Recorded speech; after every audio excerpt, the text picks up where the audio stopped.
Vitamin, vitamin और vitamin कितने सारे प्रोनाउंसिएशन है ना इस नाम के। बट आज हम जानेंगे इस लेक्चर में कि आखिर ये छोटे से ऑर्गेनिक कंपाउंड जो कि एक थोड़ी सी क्वांटिटी में हमारे लिए ज़रूरी होते हैं, इसका हमारी बॉडी किस तरह यूज करती है, इसे किस तरह हमने क्लासिफाइड किया है और आखिर इसकी क्यों आवश्यकता है हमें स्वस्थ रहने के लिए।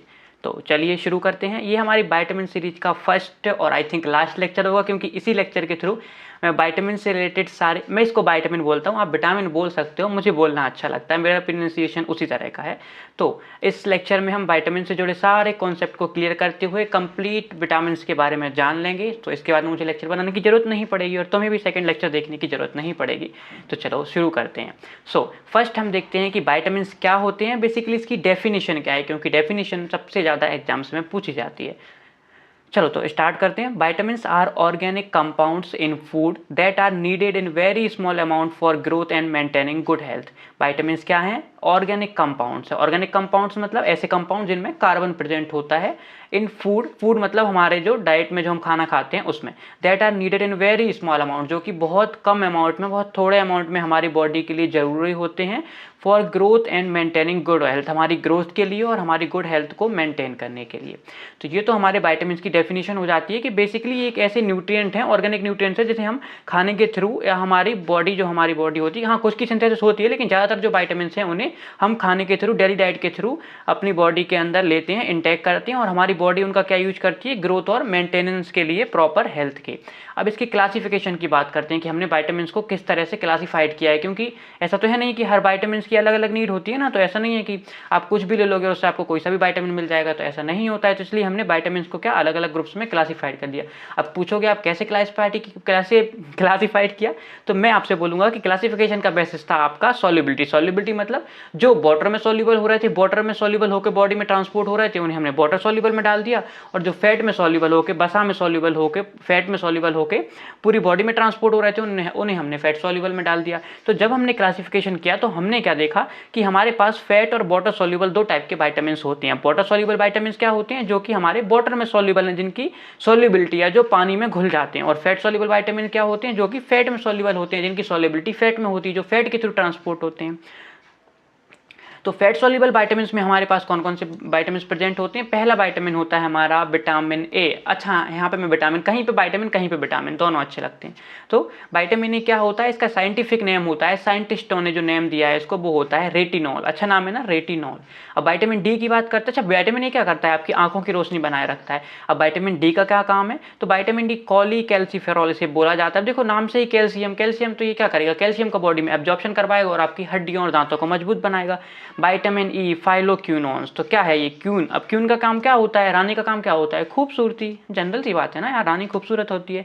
तो विटामिन ई आपकी स्किन और सेलुलर हेल्थ का ध्यान रखेगा। और लास्ट में बचता है विटामिन के, टोकोफेरोल्स। अब क्यों टोका जा रहा है? क्योंकि जो विटामिन ए के होता है, ऐसे प्रोटीन्स की, ऐसे फैक्टर्स की सिंथेसिस करवाता है जो आपके ब्लड के कोएगुलेशंस के लिए, रक्त का थक्का बनने के लिए जरूरी हैं। तो अगर विटामिन के की बॉडी में कमी हो जाएगी तो क्या होगा? आपकी बॉडी से ढेर सारा ब्लड बह जाएगा, आपका खून बहना बंद नहीं होगा और अल्टीमेटली डेथ तक इससे हो जाती है। अब बात करते हैं अपने वाटर सॉल्युबल सिंपल से सीधे साधे विटामिन के बारे में, जो कि ज़्यादातर बॉडी में 80% फीमेल्स में ना, इंडिया में तो ये विटामिन बी कम मिलेंगे। आप बिलीव नहीं करोगे, बट विटामिन बी की कमी तो मुझे तक है। मैं सप्लीमेंट लेता हूँ इसके लिए, क्योंकि मैं वेजिटेरियन हूँ। तो क्या विटामिन बी जो है हमारा, वो वेजिटेरियन सोर्सेज में थोड़ा कम मिलता है, तो उस वजह से। अब पहले बात करते हैं नॉन बी कॉम्प्लेक्स और बी कॉम्प्लेक्स। अब नॉन बी कॉम्प्लेक्स और बी कॉम्प्लेक्स क्या है? जैसे बी कॉम्प्लेक्स के अंतर्गत रखा गया है वो बी कॉम्प्लेक्स है, और जैसे बी कॉम्प्लेक्स के अंतर्गत नहीं रखा गया है वो नॉन बी कॉम्प्लेक्स है। तो नॉन बी कॉम्प्लेक्स में हमारा प्यारा सा विटामिन आता है, जैसे हम बोलते हैं विटामिन सी। इसका साइंटिफिक नेम है एस्कॉर्बिक एसिड। हाँ वही है ये जो हमारी इम्यूनिटी को मेंटेन करके रखता है।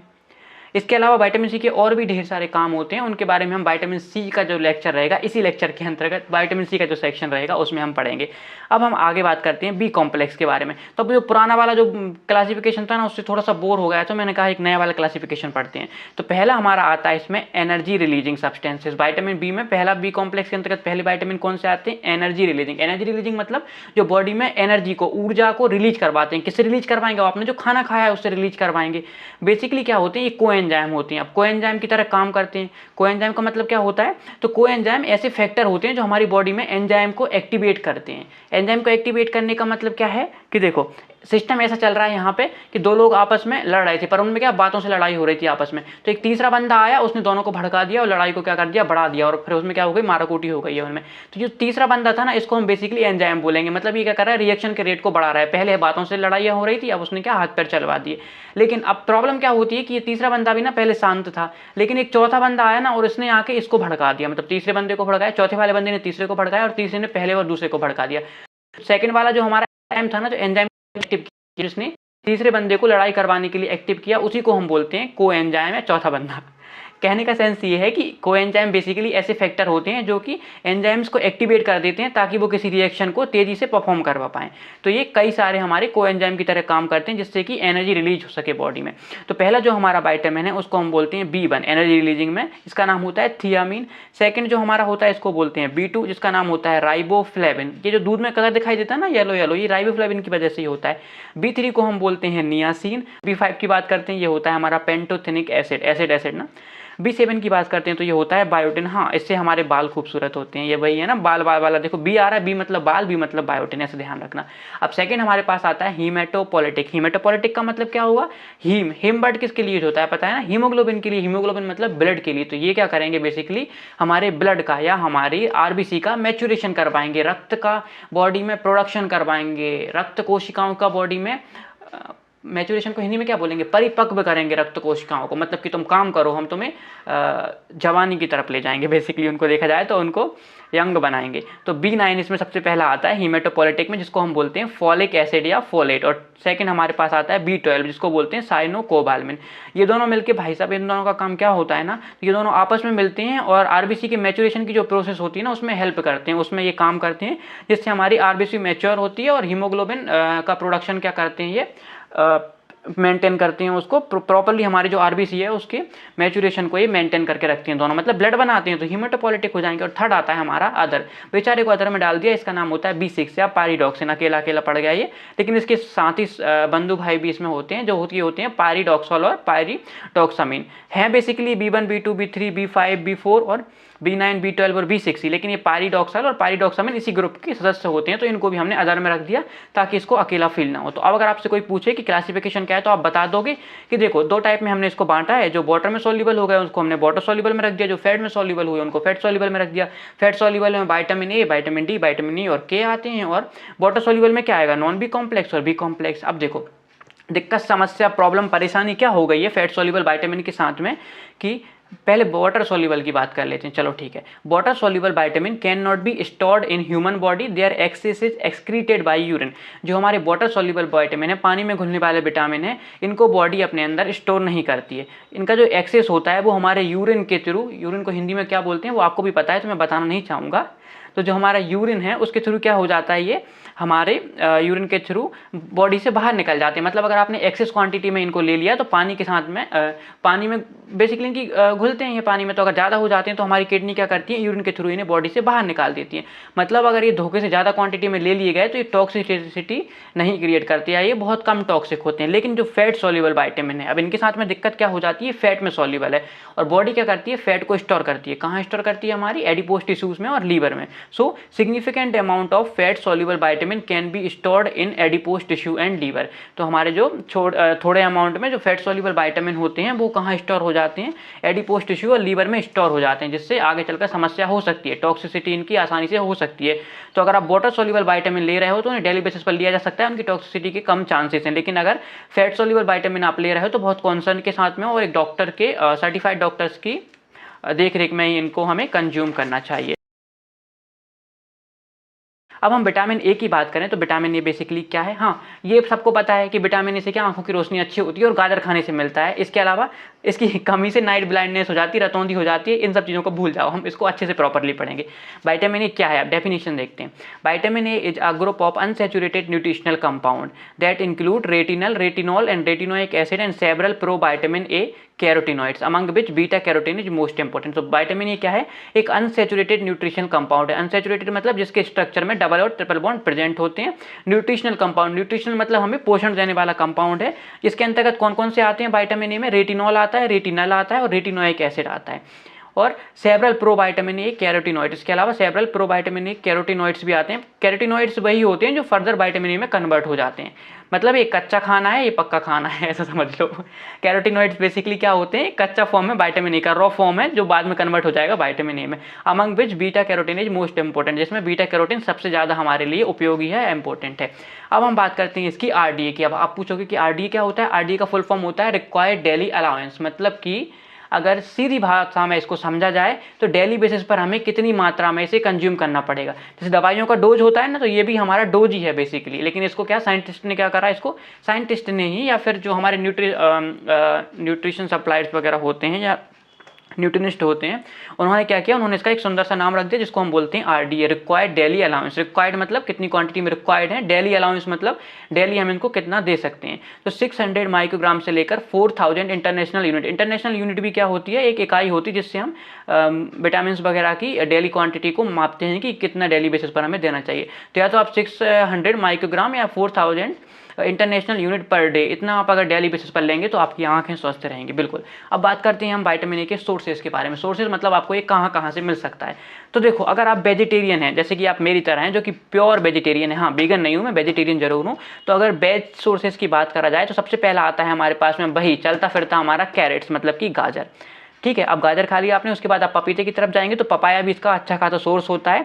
जो भी कलर्ड वेजिटेबल और फ्रूट्स होते हैं ना, तो वो विटामिन ए उसमें बहुत ज़्यादा क्वांटिटी में पाया जाता है। इसके अलावा मैंगो मतलब आम, अभी तो सीजन चल रहा है तो आम खा सकते हो। स्वीट पोटैटो मतलब शकरकंद जो आप व्रत में खाते हो, वो भी अच्छा लगता है ना, तो वो भी खा सकते हो। इसके अलावा बात करें हम मिल्क की, मिल्क मतलब दूध, तो दूध तो भाई कंप्लीट न्यूट्रिशन है, आपने पढ़ा भी होगा, हर जगह पर मिलता भी है आपको। दूध में सब कुछ पाया जाता है, ठीक है। और चीज़ मतलब मिल्क के जो भी प्रोडक्ट्स हैं हमारे पास में। और ब्रोकली भी आप आंख बंद करके ब्रोकली आप किसी के भी सोर्स में लिख सकते हो, सब मिलता है ब्रोकली में आपको। थोड़ी महंगी होती है तो आप कैरेट से काम चलाओ, पपाया से काम चलाओ, मैंगो से काम चलाओ। अब नॉन वेज सोर्सेज में भाई जो एग खाते हैं वो एग ले सकते हैं, जिसको फिश पसंद है वो फिश ले सकते हैं, और जिसको मीट पसंद है वो किसी भी तरह का मीट ले सकते हैं। बट ध्यान रखना कम क्वांटिटी में लेना, वरना ये नुकसान भी करता है अगर डीप फ्राइड करके लोगे तो। अब इसके फंक्शन की बात करें तो कौन कौन से काम करता है ये बॉडी में, तो विटामिन ए के हमारी बॉडी में कई काम है। उनमें सबसे पहला विटामिन ए का रोल होता है एंटीऑक्सीडेंट एक्टिविटी। अब एंटीऑक्सीडेंट जो एक्टिविटी होती है उसका मेजर रोल होता है हमारी इम्यूनिटी को बूस्ट करना। इसके अलावा हमारी जो प्यारी सी त्वचा है, स्किन है, उसकी खूबसूरती को बनाए रखना। तो सबसे पहला तो एंटीऑक्सीडेंट एक्टिविटी हो गई है।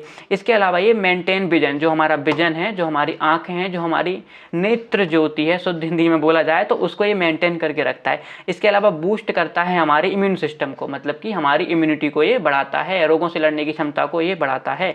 जीन ट्रांसक्रिप्शन की प्रोसेस, ये आपको जीन्स वाले लेक्चर्स में कभी हम रेगुलर क्लियर करेंगे। अब ये कोई मत बोल देना कि ये पहनने वाला जीन्स है, वरना मैं तुम लोगों को पढ़ाना बिल्कुल छोड़ दूंगा। नहीं, ऐसा कुछ नहीं है। ये वो वाला जीन्स होता है जो कि पेरेंट्स से बच्चों में ट्रांसफ़र करके मतलब बेसिकली क्या बोलूँ इसको मैं, जेनेटिक मटेरियल की बात चल रही है यहाँ पे।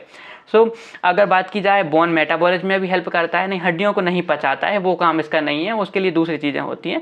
बोन मेटाबॉलिज्म का मतलब बोन में जो मेटाबॉलिज्म की प्रोसेस चल रही हैं उनमें हेल्प करता है। स्किन एंड सेलुलर हेल्थ, हमारी जो स्किन है और सेल्स हैं उनकी हेल्थ को मेंटेन करता है, बेसिकली हमारी खूबसूरती को मेंटेन करके रखता है। एम्ब्रायोनिक डेवलपमेंट एंड रिप्रोडक्शन, तो रिप्रोडक्शन में भी हेल्प करता है। और एम्ब्रायोनिक डेवलपमेंट मतलब जो हमारा एम्ब्रायो है, जो भ्रूण है, बेसिकली माँ के गर्भ में जो बच्चा है उसको प्रोटेक्ट करके रखता है। तो विटामिन ए आपको लेना चाहिए। अगर कोई घर में प्रेग्नेंट वूमेन है तो उसे, आपको नहीं लेना चाहिए, उसे देना चाहिए। सारा का सारा आप ले लोगे तो फिर बेचारी का क्या होगा। अब डेफिशिएंसी की बात करते हैं हम, तो सबसे अच्छी प्यारी सच्ची और जो हमारी डेफिशिएंसी है वो होती है नाइट ब्लाइंडनेस या रतौंधी, जो कि बच्चों में होती है। अब बिल्कुल अगर कोई पूछ ले वाइवा में या प्रैक्टिकल्स में कि नाइट ब्लाइंडनेस में क्या होता है, तो ये मत बोल देना कि रात को बंदा अंधा हो जाता है, तो बिल्कुल ऐसा कुछ नहीं होता है। नाइट ब्लाइंडनेस में बेसिकली क्या होता है कि जैसे जैसे लाइट जाती है वैसे वैसे ही क्या होता है, हमारी जो आंखों की रोशनी, लाइट नहीं जाती है, जैसे जैसे सनलाइट कम होती जाती है वैसे वैसे जो हमारी आंखों की रोशनी होती है सनलाइट के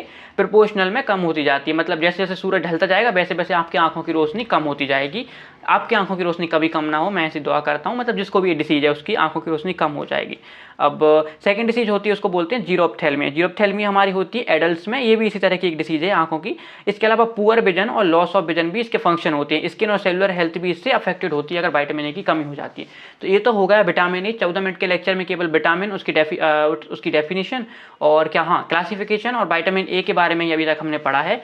तो मुझे नहीं लगता कि एक लेक्चर में सारा का सारा क्लियर हो पाएगा, लगता है एक लेक्चर और खींचना पड़ेगा। हाँ, तो चलो विटामिन ए तो हो जाता है। विटामिन ए के बाद हम बात करते हैं हमारे प्यारे से हड्डियों और दांतों को मजबूत करने वाले विटामिन के बारे में, जो होता है विटामिन डी।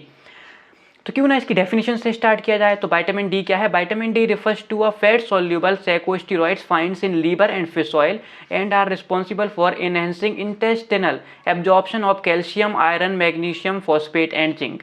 विटामिन डी क्या है? तो विटामिन डी क्या है? Vitamin D fat soluble secosteroid, secosteroid steroid का एक टाइप होता है। Finds in liver and fish oil, कहाँ पाया जाता है? फिश ऑयल और लीवर्स में ये पाया जाता है। लीवर मतलब एनिमल लीवर में, ठीक है, मतलब सभी बेसिकली सबके लीवर में पाया जाता है, लेकिन तुम खाओगे क्या? किसी पर्टिकुलर एनिमल का ही लीवर खा पाओगे?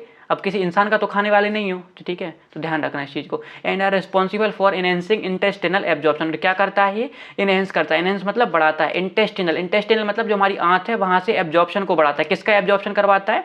कैल्शियम, आयरन, मैग्नीशियम, फॉस्फेट और जिंक। इसका मतलब समझ रहे हो कि तुम कैल्शियम कितना भी खाते रहो, लेकिन अगर बॉडी में विटामिन डी की कमी है तो कैल्शियम एब्जॉर्ब भी नहीं होगा, तुम्हारी हड्डियाँ फिर भी मजबूत नहीं होंगी। तो दादी नानी को बोलना कि हाँ बिल्कुल दूध हम पिएंगे, दूध के साथ साथ में हमें विटामिन डी के और सोर्सेज भी चाहिए। तो अब बात करते हैं हम, it is also called sunshine vitamin. इसको सनशाइन विटामिन भी बोला जाता है, क्योंकि सन की रोशनी, सूरज की रोशनी में ये पाया जाता है। ये बिल्कुल गलत है, सूरज की रोशनी में ये नहीं पाया जाता। सनलाइट जो होती है, यूवी रेडिएशन जो होती है सुबह सुबह वाली, ठंडी ठंडी वाली, उसकी प्रेजेंस में ये हमारी बॉडी में क्या होता है? सिंथेसाइज होता है। बेसिकली हमारी बॉडी इसको सिंथेसाइज कर लेती है अपने खुद के अंदर। And available in two form, और टू फॉर्म में अवेलेबल। अच्छा, इसको पुअर मैन विटामिन भी बोलते हैं, पता है क्यों? क्योंकि सूरज की धूप तो बहुत सस्ती होती है ना, सबको अवेलेबल हो जाता है, तो पुअर मैन विटामिन से बोला जाता है। कौन कौन सी फॉर्म में प्रेजेंट होता है? D3 जिसे कॉलीकैल्सिफेरॉल बोलते हैं, और विटामिन D2 जिसे कैल्सिफेरॉल बोलते हैं। अब इसकी RDA की बात की जाए, मतलब डेली बेसिस पर हमें कितना चाहिए, तो 15 से 20 माइक्रोग्राम या 400 से 800 इंटरनेशनल यूनिट हमें डेली बेसिस पर ये रिक्वायर्ड होता है। अब इसके सोर्सेज क्या क्या हैं? सबसे पहला सोर्स तो हमारा सनलाइट है। तो the body skin synthesize vitamin D during exposure to sunlight है यूवी रेडिएशन। जब यूवी रेडिएशन बॉडी पर पड़ती है, यूवी रेडिएशन का मतलब ये नहीं है कि अल्ट्रावायलेट रेडिएशन जाकर ले लो कहीं लैब वगैरह से या कहीं पर जाकर। अल्ट्रावायलेट रेडिएशन का मतलब है जो सनलाइट में अल्ट्रावायलेट रेडिएशन होती है, और वो भी सनलाइट कौन सी? सुबह वाली है, जो शाम वाली सनलाइट होती है ना, उसमें जो बिल्कुल सुबह सुबह जल्दी उठने वाली सनलाइट। अब जल्दी उठोगे तब तो पता चलेगा ना, वैसे उठ सकते हो तुम जल्दी, मैं भी जल्दी उठता हूँ। तब बॉडी क्या करती है? सिंथेसाइज करती है विटामिन डी को during exposure to sunlight. Body मतलब खुद से ही सिंथेसाइज कर लेती है। मतलब देखो हमारी बॉडी क्या क्या कर रही है, खुद से विटामिन डी बना ले रही है भाई, कितनी ज़्यादा एडवांस है। इसके अलावा मिल्क, मतलब दूध में पाया जाता है, तो दूध तो आप पीते ही होगे। चीज़ में पाया जाता है, हेल्दी सीरियल्स में पाया जाता है, जो अनाज होते हैं उनमें पाया जाता है, बटर में पाया जाता है। इसके अलावा ब्रोकली में पाया जाता है, अगर ज़्यादा ही तो ग्रीन लीफी वेजिटेबल्स आप ले सकते हो, दालों में पाया जाता है। सब चीज़ों में आपको कहीं ना कहीं थोड़ा बहुत विटामिन डी मिल ही जाएगा। अब बात करते हैं हमारे पास में अच्छा, इसमें मैंने क्या नॉन वेज सोर्सेज छोड़ दिए, शायद छूट गए होंगे, तो कोई बात नहीं, आप इसमें लीवर्स वगैरह ले सकते हो, एनिमल लीवर वगैरह कर सकते हो, कुछ ऑयल्स में इसमें ऐड कर सकते हो। हाँ, इसके अलावा आप फिश वगैरह को ऐड कर सकते हो, मीट को ऐड कर सकते हो। इसके अलावा हैंस वगैरह जो भी आप चाहो, मीट के जो सोर्सेज हैं उन्हें आप ऐड कर सकते हो विटामिन डी के सोर्सेज के फॉर्म में। अब इसके फंक्शन क्या है? तो इसके ना कई सारे फंक्शंस होते हैं। पहला फंक्शन है सपोर्ट द इम्यून सिस्टम, जो हमारा इम्यून सिस्टम है उसे सपोर्ट करता है, आपको रोगों से लड़ने की शक्ति देता है। Absorption of calcium and phosphate, calcium और फॉस्फेट का ये एब्जॉर्प्शन करवाता है। तो अब आप पूछोगे कि कैल्शियम और फॉस्फेट का एब्जॉर्प्शन करवाने से हड्डियां और दांत कैसे मजबूत हो जाएंगे? तो बात ये है भाई कि जो हमारी हड्डियां और दांत है ना, ये बेसिकली कैल्शियम फॉस्फेट से बने होते हैं। मतलब इसमें एक कंस्टिट्यूएंट के रूप में कैल्शियम फॉस्फेट पाया जाता है। जो हमारा दांत हैं और हड्डियां हैं उसमें कैल्शियम फॉस्फेट पाया जाता है, कैल्शियम कार्बोनेट और कैल्शियम फॉस्फेट दोनों पाए जाते हैं। तो जितना ज़्यादा कैल्शियम और फॉस्फोरस का एब्जॉर्प्शन होगा उतना ज़्यादा हमारी बोन्स और हड्डियां मजबूत बनेगी। सो डेवलपमेंट कराता है ये बोन और टीथ का, कैसे? कैल्शियम और फॉस्फोरस का एब्जॉर्प्शन करवा के। इसका मतलब विटामिन डी खुद से हड्डियां मजबूत नहीं करता, वो कैल्शियम और फॉस्फोरस का एब्जॉर्प्शन करवा रहा है, जिससे कि हमारी बोन्स और टीथ क्या हो जाएंगी, हमारी अच्छी स्ट्रॉन्ग होंगी। रेगुलेशन करता है मसल कैल्शियम ट्रांसपोर्ट का, जो हमारी मसल्स हैं, जो हमारी मांसपेशियों में जो कैल्शियम का ट्रांसपोर्ट होता है उसका रेगुलेशन करता है। नर्व सिग्नल का ट्रांसपोर्टेशन करवाता है, मतलब जो हमारे न्यूरॉन्स हैं उनमें जो सिग्नल का ट्रांसपोर्टेशन हो रहा है वो भी कैल्शियम चैनल्स के थ्रू होता है। अभी कैल्शियम चैनल्स क्या होते हैं वो कभी फिर बाद में डिस्कस करेंगे, बस ध्यान रखना कि नर्व सिग्नल ट्रांसपोर्टेशन में विटामिन डी हेल्प करता है। Control of cell proliferation and cell differentiation, अभी दोनों प्रोसेस क्या हैं तो आपको ये पता होना चाहिए। सेल डिवीजन में ये प्रोसेस होती हैं, उनमें ये हेल्प करता है। ब्लड प्रेशर का रेगुलेशन करवाता है और मसल कॉन्ट्रैक्शन में भी हेल्प करता है। ठीक है, जो आप इस तरीके से मसल्स को मूव कर पा रहे हो ना, कॉन्ट्रैक्ट कर पा रहे हो, मसल्स को फ्लेक्स कर पा रहे हो, ये इसी की वजह से। अब डेफिशिएंसी से क्या हो जाएगा? तो डेफिशिएंसी से फर्स्ट जो डिसीज होती है उसे हम बोलते हैं रिकेट्स। रिकेट्स में क्या हो जाता है? ये बच्चों में देखने को मिलती है। इसमें जो हमारी बोन्स हैं, हड्डियां हैं, become soft and fragile. Soft मतलब मुलायम नरम बन जाती हैं हड्डियां, एंड फ्रेजाइल, फ्रेजाइल मतलब आसानी से टूट जाती है। आपने सुना होगा होगा ना कि कोई बच्चा है बिल्कुल जरा सा गिरा और उसकी हड्डियाँ टूट गई हैं, तो वो इसी वजह से होती है, उसको विटामिन डी वगैरह की कमी होती है, कैल्शियम की कमी होती है। फिर सेकंड आती है हमारे पास ऑस्टियोमलेशिया, जो कि एडल्ट में होता है और इसमें भी हमारी पोरस हो जाती हैं जो हमारी बोन्स होती हैं वो। अब विटामिन डी भी हो गया, विटामिन ए भी हो गया। अब हम आगे बढ़ते हुए बात करते हैं, अच्छा विटामिन सी के बारे में हम बाद में डिस्कस करेंगे, पहले हम देख लेते हैं अपने विटामिन ई के बारे में। तो ए, डी, ई और उसके बाद हम बात करेंगे विटामिन के बारे में। विटामिन ई क्या है? Vitamin refers to a group of naturally occurring compounds that include both tocopherol and tocotrienols. तो विटामिन डी क्या है? नेचर में होने वाले नेचर में प्रेजेंट ग्रुप्स कंपाउंड्स का एक ग्रुप है, और यहाँ पे कंपाउंड भूल गया या न्यूट्रिएंट्स भूल गया मैं यहाँ पे, दैट इंक्लूड बोथ टोकोफेरोल्स और टोकोट्रिनोल्स। इसमें टोकोफेरोल्स और टोकोट्रिनोल्स दोनों इसके अंतर्गत आते हैं। They are naturally occurring antioxidant, ये नेचर में पाए जाने वाले एंटीऑक्सीडेंट है। अब एंटीऑक्सीडेंट है मतलब ये क्या करेगा? हमारी बॉडी की इम्यूनिटी को बढ़ाएगा। And also called anti ageing factor, ये क्या करता है? एंटी एजिंग फैक्टर की तरह काम करता है, मतलब उम्र को बढ़ने से रोकता है। इसका मतलब ये नहीं है कि आप अगर 18 साल के हो तो आप विटामिन ई ले रहे हो तो आप 18 साल के ही बने रहोगे। इसका मतलब आपकी स्किन की जो एजिंग है वो थोड़ी कम होगी, मतलब आप 20 साल की उम्र में बुढ़े नहीं देखोगे, कहने का सेंस ये है। कभी कभी ना सीधे बात मुंह पर आ जाती है, तो ये वही कंडीशन थी। अब बात की जाती है इसकी आरडीए की, रिक्वायर्ड डेली अलाउंस। तो आरडीए इसकी कितनी होती है? 10 to 15 मिलीग्राम, इतना आपको डेली बेसिस पर लेना पड़ेगा। अब आपने बोल तो दिया लेना पड़ेगा, पर ये मिलेगा कहाँ से? तो मैं बता देता हूँ, कोल्ड प्रेस्ड प्लांट ऑयल, जो प्लांट ऑयल्स होते हैं हमारे कोल्ड प्रेस्ड, उनसे मिलता है। जैसे कि हमारा आमंड्स ऑयल हो जाता है, बहुत सारे नट्स हो जाते हैं उनके ऑयल्स हो जाते हैं, नट मतलब सूखे मेवे जो होते हैं ना, उनका जो ऑयल होता है उनसे हमें ये मिल जाता है। जैसे काजू का ऑयल कोई लेता होगा क्या इतना महंगा? हाँ, खाते होंगे कुछ लोग। वैसे हम ग्रीन ऑलिव से काम चला सकते हैं, जो हमारे आंवले वगैरह है उनसे हम काम ले सकते हैं। एग्स, सीड्स और एवोकाडो आप खा सकते हो। एवोकाडो भी बहुत कम ही मिलता है, बेसिकली मिलता है बट बहुत कम लोग इसको क्या हमारे इंडिया में थोड़ा क्या रहता है कि ज़्यादातर लोग कंज्यूम नहीं कर पाते। तो आप cold press plant oils, green leafy vegetables, green olives, almonds, eggs, seeds वगैरह आप ले सकते हो। अब इसके फंक्शंस की बात करें कि कौन कौन से काम करता है, तो मोस्ट पावरफुल एंटीऑक्सीडेंट है, बहुत अच्छा एक एंटीऑक्सीडेंट है नेचर में मिलने वाला। Free radical scavenger, free radicals जो हमारी बॉडी में बनती है। फ्री रेडिकल्स क्या होते हैं इसके बारे में कभी ब्रीफली डिस्कशन करेंगे हम। जो हमारी बॉडी में फ्री रेडिकल फॉर्मेशन हो रहा है उनको स्कैवेंज करता है। ये फ्री रेडिकल क्या करते हैं? बॉडी को नुकसान पहुंचाते हैं, हार्म करते हैं, हमारी सेल्स को नुकसान पहुंचाते हैं, डैमेज करते हैं, जिससे हमारी एजिंग वगैरह होती है। तो ये क्या करता है? फ्री रेडिकल्स को मतलब फ्री रेडिकल्स को एक बेसिकली चुरा लेता है, उनको नष्ट कर देता है। प्रिवेंशन ऑफ रेंसिडिटी, रेंसिडिटी में क्या होता है? हमारे जो फैट्स वगैरह होते हैं ये क्या करते हैं? ऑयल्स वगैरह होते हैं, इनमें क्या होता है? इनके अंदर के जो बॉन्ड्स होते हैं ना वो ब्रेक वगैरह हो जाते हैं ज़्यादा गर्मी की प्रेजेंस में, तो उनसे क्या अजीब सी स्मेल आने लगती है। जैसे आपने देखा होगा ना कि बहुत लंबे टाइम तक अगर कोई फैट वाला सब्सटेंस हमारे पास में रखा हुआ है तो उसमें से गंदी सी स्मेल आने लगती है। ऑयल्स वगैरह हमारे पास लंबे टाइम तक अगर रखे रहते हैं, प्रिजर्व रहते हैं, तो प्रिजर्व नहीं रहते, तो उस कंडीशन में क्या होते हैं? उनके अंदर से एल्डिहाइड्स वगैरह का कुछ फॉर्मेशन होने लगता है, जिससे उनसे क्या स्मेल वगैरह आने लगती है और वो खराब हो जाते हैं, तो उनको ये प्रिवेंट करके रखता है। तो उसमें विटामिन ई डाल देते हैं जिससे वो प्रिजर्व रहता है। Anti inflammatory and skin protector, anti inflammatory मतलब सूजन निरोधी इसका गुण है, तो एंटी इन्फ्लेमेटरी की तरह काम करता है। और स्किन प्रोटेक्टर जो हमारी त्वचा है उसको क्या करता है? प्रोटेक्ट करके रखता है। प्रोटेक्ट करता है cell membrane and low density lipoprotein, cell की जो हमारी मेम्ब्रेन है, और low density lipoprotein. Low density lipoprotein क्या होते हैं? ये हमारी बॉडी के लिए बहुत अच्छे टाइप के लिपिड होते हैं। इनको ऑक्सीडेशन से बचाता है, ऑक्सीडेशन प्रोसेस से। ऑक्सीडेशन प्रोसेस बेसिकली देखी जाए तो ऑक्सीडेशन प्रोसेस से ये नष्ट हो जाते हैं, तो इसको उनसे ये बचाता है। न्यूरोलॉजिकल फंक्शन भी हैं इसके, और प्लेटलेट एग्रीगेशन में भी मदद करता है। तो ये तो हमारे विटामिन ई के फंक्शन हो जाते हैं। अब हम बात करते हैं कि इसकी डेफिशिएंसी से कौन सी डिसीज होती है। तो पहली बात तो इसकी डेफिशिएंसी बहुत रेयर होती है, मतलब बहुत कम केसेस में आपको देखने को मिलेगी, क्योंकि यहाँ जो हमारा प्यारा देश है ना, इसमें हमें ऑयल्स के अलावा हम कुछ खाते ही नहीं है। आपने देखा होगा कितने सारे ऑयल्स को हम कंज्यूम करते हैं, जितना ऑयल अदर कंट्रीज़ में लोग खाने में यूज़ करते होंगे उतना हम हेयर्स के थ्रू, हमारे बालों के थ्रू हम ले लेते हैं और हमारी बॉडी पर लगाने में हम यूज़ कर लेते हैं। अब तो पहली इसकी डेफिशिएंसी जो डिसीज होती है उसको हम बोलते हैं क्रॉन्स सिंड्रोम। इसके अलावा सिस्टिक फाइब्रोसिस एक डिसीज है, वो भी इसमें देखने को मिलती है। फर्टिलिटी के इश्यू हो सकते हैं, और हमारी स्किन प्रॉब्लम्स भी। विटामिन ई, स्किन क्या होती है? हमारी रूखी सी त्वचा हो जाती है विटामिन ई की कमी में। इसका कैप्सूल आता है, पता है, 5 रुपये का एक कैप्सूल मिलता है इसका, ब्लू कलर का मिलता है क्या? हाँ शायद ब्लू कलर का ही रहता है, नहीं ब्लू कलर का नहीं रहता है, ये ग्रीन कलर का रहता है ना, बहुत अच्छा लगता है वो देखने में बेसिकली। तो वो फिश ऑयल वगैरह से निकाल के रखते हैं वो लोग, तो वो पता है बहुत यूजफुल होता है। अगर इसका आप चाहो तो उसको ले सकते हो, कंज्यूम कर सकते हो, तो आपकी विटामिन ई की डेफिशिएंसी पूरी हो जाएगी और आपकी स्किन भी कैसी बनी रहेगी? अच्छी बनी रहेगी। अब विटामिन डी के बाद हम बात करते हैं विटामिन के बारे में। तो अब ये विटामिन के क्या होता है?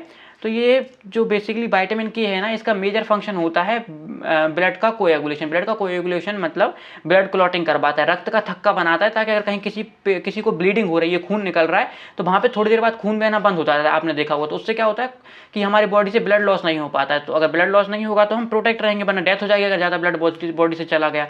तो विटामिन के का यही काम है कि वो बॉडी से ब्लड के ज़्यादा बहाव को रोकता है, ताकि हमारी बॉडी में ब्लड संरक्षित रहे, सुरक्षित रहे। विटामिन के क्या है, डेफिनेशन से हम बात स्टार्ट करते हैं। Vitamin K refers to a group of structurally similar fat soluble vitamin. Vitamin K हम एक structurally similar fat soluble vitamin का ग्रुप है that human body need for complete synthesis of several protein that require for blood coagulation.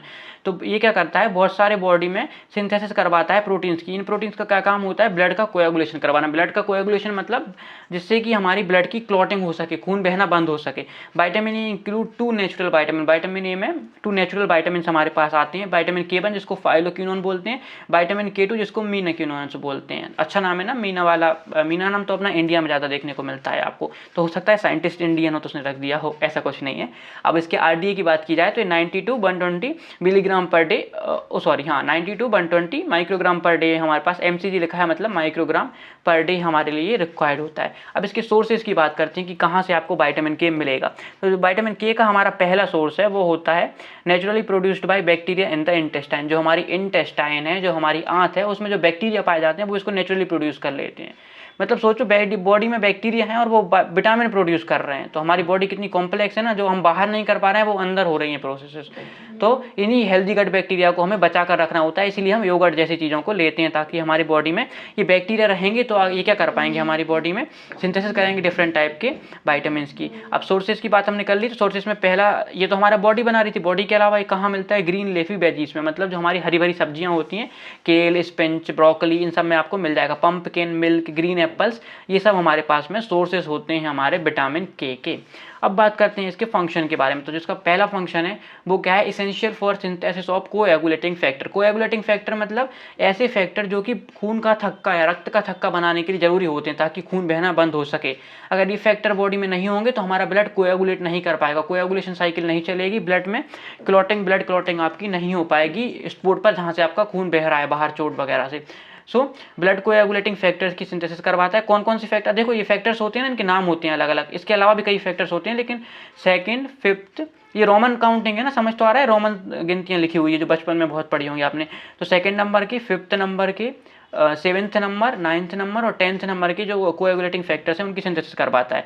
तो क्या करता है, help in blood clotting, blood की clotting में हेल्प करता है, हेमोरेज को रोकता है, खून के बहाव को रोकता है, इंप्रूव बॉन्ड, बहाव का मतलब वेन्स के अंदर या आर्टरीज के अंदर नहीं रोकेगा, नहीं तो पता चले कि बॉडी में, तुम सोच लो कि बॉडी में खून का बहना रोक देगा, नहीं। जो घाव से हमारे बाहर बह रहा है, चोट से बाहर बह रहा है खून, बॉडी से बाहर खून बह रहा है, उसको ये रोकता है। इंप्रूव करता है बोन की डेंसिटी को, जो हमारी हड्डियां हैं उनकी डेंसिटी को, उनके घनत्व को बढ़ाता है।